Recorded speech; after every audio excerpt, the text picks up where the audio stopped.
রুচির এই ছোট্ট পরিবারে আপনাদের সকলকে স্বাগত জানাই। Welcome to simple housewife. আজ রবিবার, তাই কাজের প্রেশারটাও আজকে অনেক বেশি। আসলে হাউসওয়াইফদের তো আর ছুটি থাকে না, বা আমাদের ছুটি বলে কোনো কথাও নেই। আমাদের রোজই মানডে, সানডে বলে কোনো কিছুই নেই। তো রোজকার মতন আবার কাজে লেগে যাব। সকাল সকাল উঠেই আগে আমার ছোটো বাবুর খাবারটা তৈরি করে নেব। ও তো একদমই ছোট, খিদে পেলে বেচারা বলতেও পারবে না। তাই ওর চোখে জল আসার আগে ওর খাবারটা তৈরি করে ওকে খাইয়ে দেব। রবিবার বলে বাড়িতে তো সবারই ছুটি আজকে, হাজব্যান্ড, দেওর সবার আজকে ছুটি। তাই আজকে রান্নার পাকটা একটু হাজব্যান্ড আর দেওর আপাতত সামলাচ্ছে। সানডে বলে আমরা সকালে ঘুমের থেকেও একটু দেরি করেই উঠি, তাই সানডের কাজকর্ম অনেক দেরি করে হয়। কিন্তু আমার সোনা বাবার খাওয়ার টাইমটা চেঞ্জ হয় না। ও যে টাইমে আমি ওকে খাওয়াই, টাইম টু টাইম ওই টাইমেই আমি ওকে খেতে দিই, না হলে চিল্লাচিল্লি শুরু। আর এই দেখো কাণ্ড, এখন সিঁড়িতে ওঠা শিখে গেছে, তাই টুকটুক করে ও সিঁড়িতেও উঠে যায়। আর সিঁড়িতে উঠে কি একটা মুখে দিয়ে দিয়েছে, তখন থেকে এখন আনার চেষ্টা করলাম কিন্তু কিছুই পেলাম না। আর আমার সোনা বাবুটার এতটাই খিদা পেয়েছে, খাবারও টকটক করে খেয়ে নিচ্ছে। আর আপনারা তো জানেনই, ও খেতে ভীষণ ভালোবাসে, আর ওর ফটাফট খেয়ে নেয়।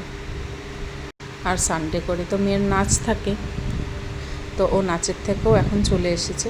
ওর দাদা গিয়েছিল আনতে, নাচের থেকে এসে ভীষণভাবে হাঁপিয়ে গেছে। মা বলছে জল খেয়ে নি মা, একটু জল খেয়ে নি, দাঁড়াও। আর এই যে আমার বড় ছেলে চলে এসেছে। এবার হাতে ও খাচ্ছিল, একটা ফল খাচ্ছিল। এবার আমার মেয়েরও সেই ফলই চাই। দুজন মিলে ভীষণ মারামারি। এমনিতেই আমার রোজ ধোয়াধুয়ি করতেই হয়, তো সানডে বলে ধোয়াধুয়ির কাজটাও একটু বেশিই ছিল। তাই ফটাফট সব কাছাকাছিও করে নিলাম। কাছাকাছি করে এবার কাপড়গুলো শুকোতে দিয়ে দিলাম। রোদও উঠেছিল ভীষণ, আর আমাদের এখানে এত রোদ ওঠে, মানে 5 মিনিট 10 মিনিট কাপড় রাখলেই শুকিয়ে যায়। ছাদে কাপড়টা আমরা খুব কমই মেলি, কারণ ছাদে এত রোদ থাকে যে কাপড়ের রং একদম ভীষণভাবে জ্বলে যায়। তাই আমরা ছাদে কাপড় মেলি না, ব্যালকনিতেই মেলে দিই। তারপর স্নান করে পুজো দিতে চলে আসলাম। পুজো কমপ্লিট করে নিলাম।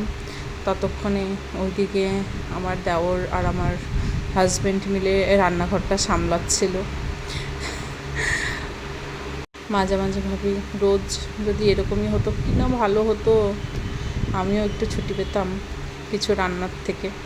আর এই যে আমার সোনা বাবা আমার কোলে আসার জন্য পাগল হয়ে গেছে। তারপরে ওকে কোলে নিয়ে আমার সোনা গোপালদেরকে খাইয়ে দিলাম। আমার 3 ছেলে মেয়ে না, আমার তো টোটাল 5 জন। এই যে আরও 2জন, এদের 2জনকেও আমি হাত দিয়ে খাইয়ে দিই। না খাওয়ালে ওদের পেট ভরে না, আর মুখটাও একদম শুকনো শুকনো লাগে, তাই আমি ওদেরকে খাইয়েই দিই। ডিনার সময় তো দেখতে দেখতেই চলে যায়, তাই সময় থাকতে সবাইকে আদর ভালোবাসা দিয়ে যেতে চাই। আর এই যে আমার নাড়ু গোপাল, আমার গোপাল সোনার খাওয়া হয়ে গেছে, আর আমার এই ছোট্ট গোপাল সোনা আবার ফল খেতে বসেছে। তার ভীষণ প্রিয় ফল মৌসুমি খাচ্ছে।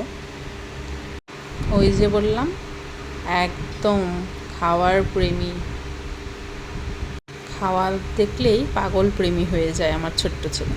আর এই যে আমার দেওর ভীষণ ক্যামেরা শায়, তাই চলে গেল, বললো একটু তুমি দেখো, এটা ভেজে দাও। তো ওটা ভেজে দিয়ে আমি চলে আসলাম রান্নাবান্না করার জন্য। আজকে ছিল মাটন, আর করেছিলাম গুঁড়ো মাছ দিয়ে একটু চচ্চড়ি।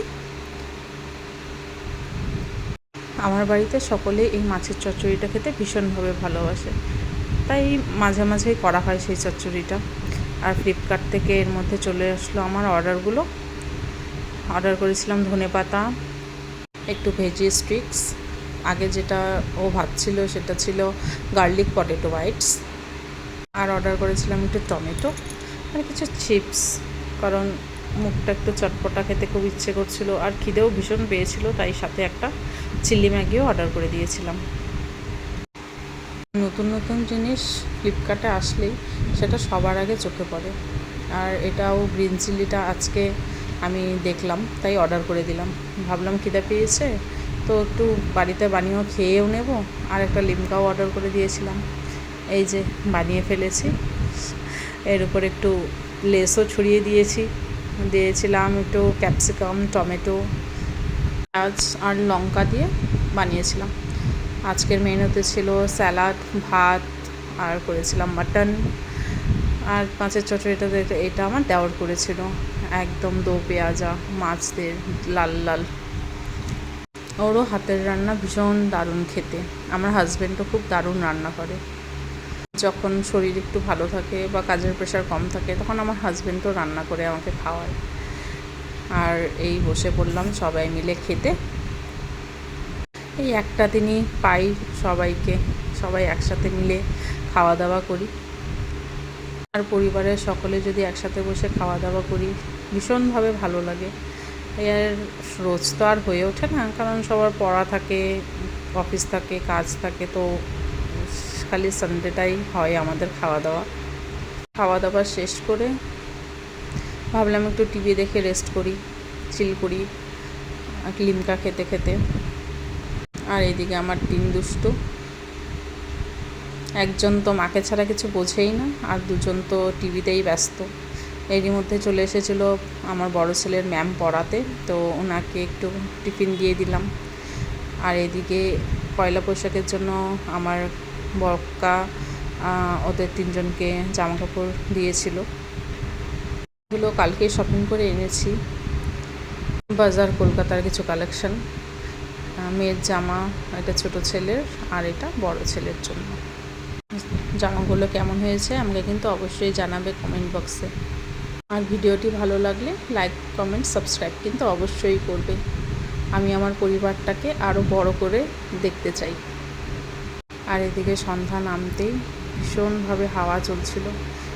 এই হাওয়াটা আমার ভীষণ ভালো লাগে, বিশেষ করে এই টাইমটাতে, মানে এই হাওয়াটা ভীষণভাবে চলে। ও একটু আমার কাকার জন্য ফতুয়াও নিয়ে এসেছিলো। আজকের জন্য ভিডিওটা এইটুকু। সবাই সুস্থ থাকবে, ভালো থাকবে, রাধে রাধে।